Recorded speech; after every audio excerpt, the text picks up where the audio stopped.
Hello friends, आपका हमारे channel मेधा academy में हार्दिक स्वागत है। आज हम आपके सामने हिंदी विषय से रिलेटेड चैप्टर 5 में विराम चिन्हों को डिस्कस करेंगे, जो यूपी डीएलएड के सेकंड सेमेस्टर से रिलेटेड है। आइए सबसे पहले हम विराम चिन्ह क्या है इसके बारे में समझते हैं। व्यक्ति जब अपने मन के भावों या विचारों को व्यक्त करते समय कभी कभी बीच में या बात खत्म होने पर रुकता है तो उसे हम विराम चिन्ह कहते हैं। विराम का अर्थ होता है रुकना या ठहरना। विराम के स्थानों को जिन चिन्हों द्वारा हम व्यक्त करते हैं उसे विराम चिन्ह कहते हैं। आइए पढ़ते हैं।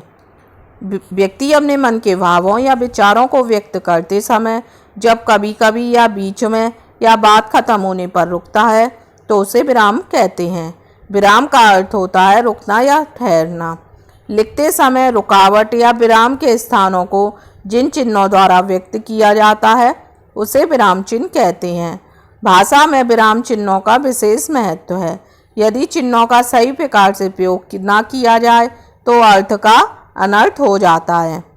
हिंदी में प्रयोग किए जाने वाले विराम चिन्ह इस प्रकार हैं। नंबर 1, पूर्ण विराम। इसे इस प्रकार के चिन्ह द्वारा व्यक्त करते हैं। नंबर 2, अर्ध विराम। इसका चिन्ह इस प्रकार का होता है।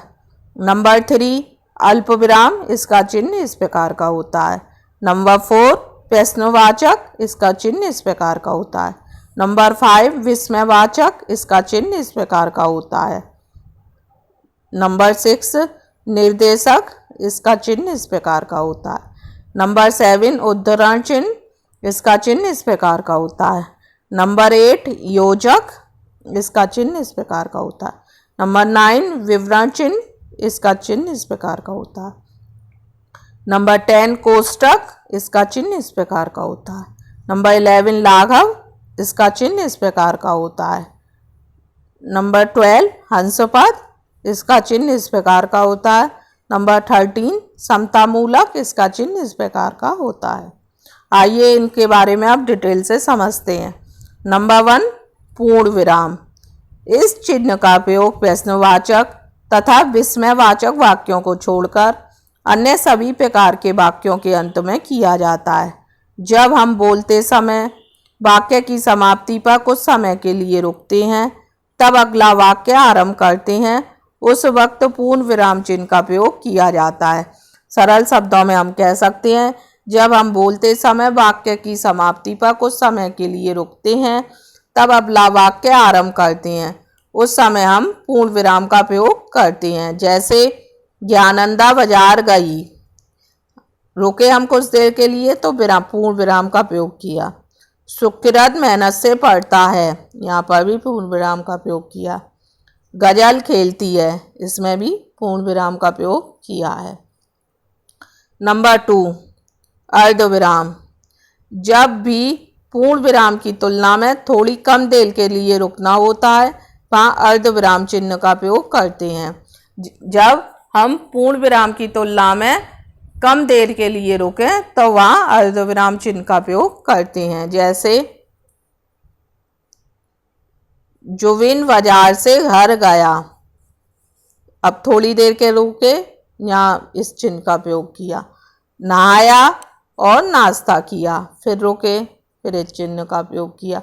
अपनी गाड़ी उठाई और स्कूल गया। नंबर 3, अल्प विराम। वाक्य में जब बहुत कम देर के लिए ठहरना होता है वह अल्प विराम का प्रयोग किया जाता है। इस चिन्ह का प्रयोग वाक्य में सर्वाधिक होता है।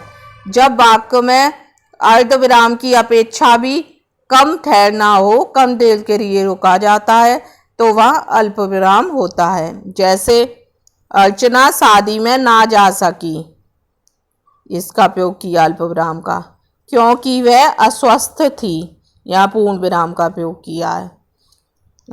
जैसे सेकंड वाला हाँ, यहाँ अल्प विराम का प्रयोग हुआ है।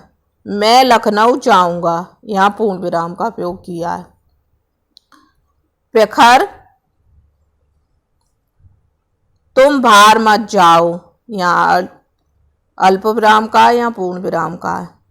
नंबर 4, प्रज्ञा बाजार से केला, आम, संतरा, सेब, व अंगूला, इन सब में अल्प विराम का प्रयोग हुआ है, अंत में पूर्ण विराम का प्रयोग किया गया है। नंबर 4, प्रश्नवाचक चिन्ह।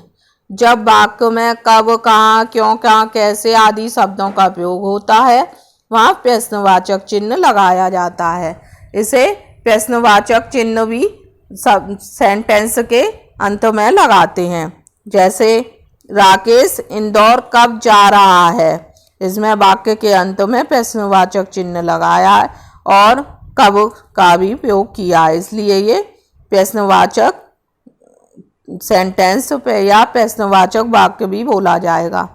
आशीष किसके साथ जयपुर गया था, किसके आ गया इसमें, और प्रश्नवाचक चिन्ह का भी प्रयोग किया है। पूर्णिमा कहाँ जा रही है, इसमें भी कहाँ आ गया और प्रश्नवाचक चिन्ह का भी प्रयोग हुआ है। कृति क्या पढ़ रही है, क्या आ गया और इसके अंत में प्रश्नवाचक चिन्ह का प्रयोग हुआ। पंक्ति कब लौट कर आएगी, इसमें भी कब आ गया और अंत में प्रश्नवाचक चिन्ह का प्रयोग किया गया है। नंबर 5, विस्मयवाचक। विस्मयवाचक चिन्ह का प्रयोग आश्चर्य, घृणा, हर्ष, विस्मय आदि भावों को व्यक्त करने वाले शब्दों के साथ किया जाता है। जब हम किसी बात के लिए आश्चर्यचकित हो जाएं या घृणा करें किसी से या खुश हो ज़्यादा, इन भावों को प्रकट करते हैं, तब हम विस्मयवाचक चिन्ह का प्रयोग करते हैं। जैसे अरे तुम पढ़ चुके, ये विस्मयवाचक है, ये पूर्ण विराम है। वह कितनी सुंदर पोशाक है, ये विस्मयवाचक है, ये पूर्ण विराम है। हे प्रभु अभिषेक को सद्बुद्धि दो, ये विस्मयवाचक है, ये पूर्ण विराम है। नंबर 6, निर्देशक चिन्ह।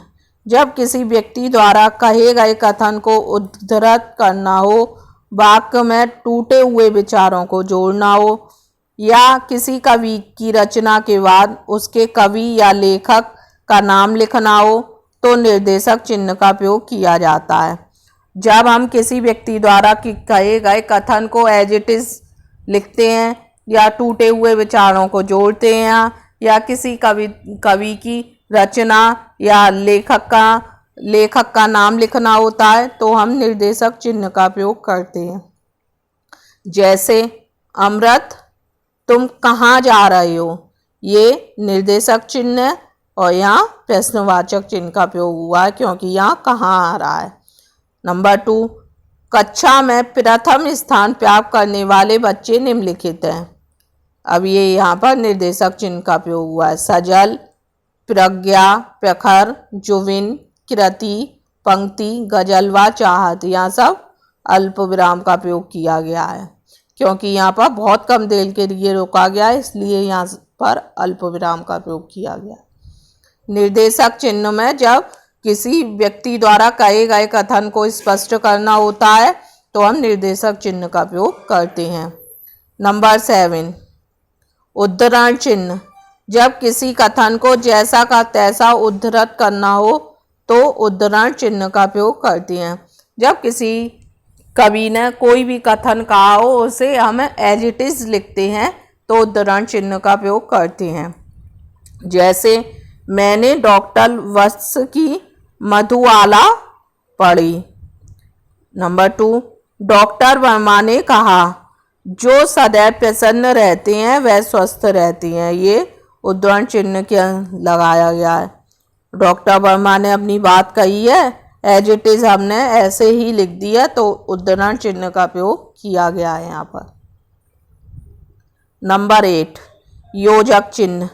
जब समानार्थ शब्द लिखने हो तो उनके मध्य योजक चिन्ह का प्रयोग किया जाता है।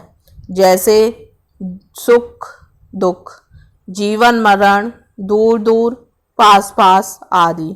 जब एक जैसे दो शब्द लिखने हो लेकिन जिनका अर्थ अलग हो तो योजक चिन्ह का प्रयोग करते हैं। जीवन मरण, सुख दुख, पास पास, दूर दूर आदि। नंबर 9, विवरण चिन्ह। जब किसी कथन को विस्तृत रूप में व्यक्त करना होता है तब विवरण चिन्ह का प्रयोग किया जाता है। जब हमें किसी कथन को पूर्ण रूप में उसकी व्याख्या करनी होती है तब हम विवरण चिन्ह का प्रयोग करते हैं। जैसे निम्नलिखित में से किसी एक विषय पर 250 शब्दों में निबंध लिखिए। यहाँ पर हम विवरण चिन्ह का प्रयोग करेंगे क्योंकि यहाँ पर हमें विस्तृत रूप में बताना है। नंबर 10 कोष्ठक। कोष्ठक का प्रयोग विकल्प दिखाने या क्रम सूचक अंकों अक्षरों के साथ होता है। कोष्ठक का प्रयोग हम किसी भी विकल्प को दिखाने या किसी भी अक्षर के साथ करती हैं। जैसे का को कोष्ठक में लिखा, खा है इसे कोष्ठक में, 10 10 को कोष्ठक में लिखा, 20 20 को कोष्ठक में लिखा है। नंबर 11 लाघव चिन्ह। किसी बड़े शब्द को संक्षिप्त रूप में व्यक्त करने के लिए लाघव चिन्हों का प्रयोग किया जाता है। किसी भी शब्द को बहुत छोटे रूप में हम व्यक्त करते हैं तो लाघव चिन्ह का प्रयोग करते हैं। जैसे डॉक्टर को लिखते हैं प्रोफेसर, प्रो, क्रा, पा, उ, MA, BA आदि। जैसे MA है, BA है, B.Ed है, इन सबको हम शॉर्ट में लिखते हैं तो लाघव चिन्ह का प्रयोग करते हैं। नंबर 12 हंस पद। वाक्य लिखते समय जब कोई शब्द अंश छूट जाता है तो इस चिन्ह को लगाकर उस छूटे हुए शब्द को लिख देते हैं।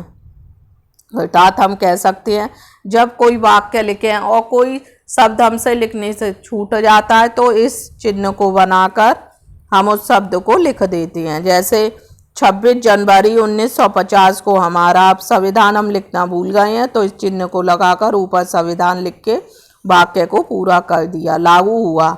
26 जनवरी 1950 को हमारा संविधान लागू हुआ। ये विराम चिन्ह, ये हंस पद है।